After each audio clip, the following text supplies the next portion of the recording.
हम पढ़ रहे हैं how to read faces, Mariam Stanton, volume first, theoretical part है डॉक्टर अमित पाल भाई। चैप्टर 5 चल रहा है जिसमें हमारा मेन टॉपिक चल रहा है faculties derived from the muscular system, और इसके अंतर्गत जो हेडिंग चल रहा है वो चल रहा है लैंग्वेज। इसमें 3 कैलकुलेशन, म्यूजिक और लैंग्वेज। तो लैंग्वेज लास्ट वाला चल रहा है, पेज नंबर 223 पे है, डेट हो गई है 17 मई 2025।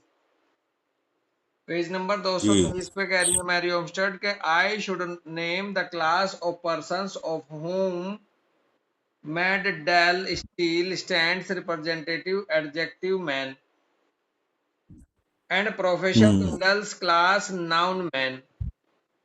पीछे बात चल रही थी कि अगर ओशियस सिस्टम जिसमें धनी होगा तो वो एडजेक्टिव ज्यादा यूज करता है, और जो मस्कुलर होगा वो उसमें कर्व बहुत होंगे लैंग्वेज में।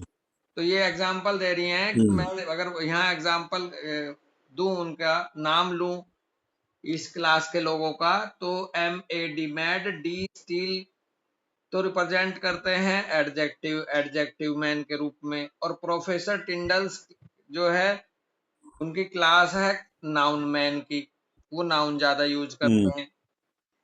These differences can as well be understood by an examination of the hand, the fingers, or shape of the fingernails as by observation of the face.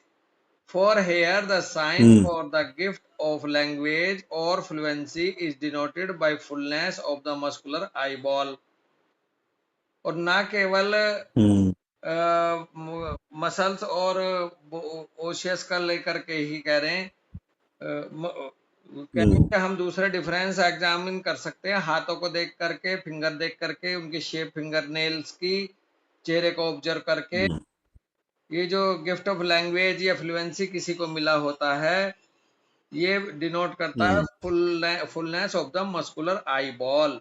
उसकी आई बॉल भी अच्छी muscular होंगी, जो fluent language बोलता है, fluency.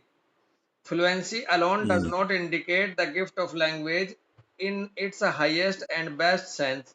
जबकि ये fluency किसी बात को करने की जो फ्लुएंसी है अकेली ही ये इंडिकेशन नहीं है ये गिफ्ट ऑफ लैंग्वेज हो हाईएस्ट और बेस्ट सेंस का।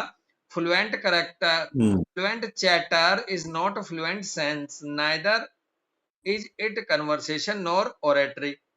फ्लुएंट चैटरिंग करने वाला इंसान फ्लुएंट सेंस वाला हो जरूरी नहीं है, और ना ही ये मान के चलना चाहिए कि अगर कोई फ्लुएंट बोल रहा है वो कन्वर्सेशन या ओरेटर भी अच्छा हो, ऐसा जरूरी नहीं है। Other sign must decide to of these departments the individual belongs. दूसरे संकेत हैं जो लैंग्वेज को बिलोंग करेंगे, इंडिविजुअल के साथ बिलोंग होने चाहिए, ना केवल अकेले fluency he. Where the faculty of language is best defined, it is shown by a fine development and high quality of the muscular system, and a reference to any part of this system will decide upon its presence or absence. एक बड़ा अच्छा statement दे दिया last में, कह रही है कि जो फैकल्टी ऑफ लैंग्वेज है ये बेस्ट तरीके से डिफाइन होती है, देखी जाती है उन लोगों में जिनके अंदर फाइन डेवलपमेंट और हाई क्वालिटी का मस्कुलर सिस्टम हो। हाई क्वालिटी का मस्कुलर सिस्टम और फाइन डेवलपमेंट मस्कुलर सिस्टम, ये बेस्ट डेफिनेशन देता है फैकल्टी ऑफ लैंग्वेज की। And reference to any part of the system will decide upon its presence, और इसकी उपस्थिति मस्कुलर सिस्टम की और अनुपस्थिति तय करेगी लैंग्वेज को कि किसकी लैंग्वेज अच्छी है, किसकी कमजोर है या किस टाइप की है। The science for mentality will exhibit its quality and power. Sign जो है मेंटलिटी का एग्जिबिट करता है क्वालिटी और पावर को, ब्रेन और सिस्टम में जब जुड़ेगा मेंटलिटी के रूप में। Persons in whom the thoracic system abounds will give vent to many exaggeration in speech. जिन लोगों का थोरेसिक सिस्टम बहुत ज्यादा प्रचुर मात्रा में होता है मितपाल भाई, थोरेसिक या ओसियस, उनमें बहुत सारे एग्जैजरेशंस मिलेंगे बोलने में, उत्साह पूर्वक बातें करेंगे, हर बात को बड़े जोरों शोरों से कहने को चलो भाई चलो, कर देंगे भाई कर देंगे, ऐसा। मैनी एग्जेजरेशन मिलेंगे स्पीच में जिनमें वो थोरेसिक सिस्टम जिनका मजबूत होगा। Their feelings are बिल्कुल। being at very high or very low tension. They will, in accordance with this formation, express themselves vehemently with force, enthusiasm, and joyfulness. उन्हीं की बात कर रहे हैं। सिस्टम जिनमें ज्यादा है उनकी फीलिंग हमेशा हाई होती हैं या वेरी लो टेंशन वाली होती हैं, टेंशन नहीं होती उनकी उसमें फीलिंग में, पॉजिटिव रह मिलेंगे आपको बहुत। They will accordance with this formation, और अपनी इस फॉर्मेशन के हिसाब से वो एक्सप्रेस करते हैं अपने आप को विवेंटली और फोर्स के साथ, उत्साह के साथ और joyfulness के साथ। और if under the influence of sorrow, the feelings will give expression to the most despondent and hopefulness words.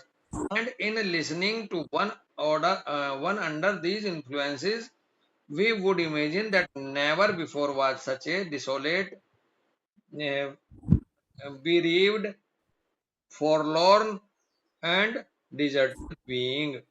और दूसरी तरफ फिर उन लोगों की बात कर रही है जिनमें ओशियस सिस्टम ज्यादा मजबूत है, कि अगर वो दुख के इन्फ्लुएंस में आएंगे, फीलिंग्स में जाएंगे, तो फिर एक्सप्रेशन तब मिलेगा to the most despondent and hopeless words भी बोल लेंगे। फिर वही जैसा एग्जैजरेशन पॉजिटिविटी की तरफ है, वैसे ही एग्जैजरेशन ऐसे नेगेटिविटी की तरफ भी चला जाता है उन लोगों का जब बीमार पड़ते हैं या बिल्कुल नॉर्मल नहीं बिल्कुल। रहते। ये तो ऐसे ही हो गई ना, जैसे एक बार प्रफुल्ल सर ने बताया था कि एयर है तो फायर में जाएगा और फायर है तो फिर वो वाटर में आएगा। हाँ बिल्कुल, अपोजिट उसमें जाके गिरेगा। बहुत सही आपने कोट करा है। हाँ, और ये हम्म, अगर ये निराशा की तरफ बढ़े तो ये बहुत ही ज्यादा हम्म, निराश, अनाथ, शोकाकुल, शोक संतप्त, ब्रेव का मतलब शोक संतप्त है, डिसोलेट का मतलब उजड़ा, हम्म, निर्जन से, उदास से, फोरलोन का मतलब है हम्म, लाचार, निराश, अनाथ, इस तरह का फिर ये हम्म, प्रदर्शन करेंगे जिनमें ओसियस सिस्टम बिल- मजबूत है। ठीक है बिल्कुल भाई दोस्त, यहीं रुकेंगे आज हैं। बिल्कुल। हाँ जी भैया, राम राम राम भैया। राम भैया।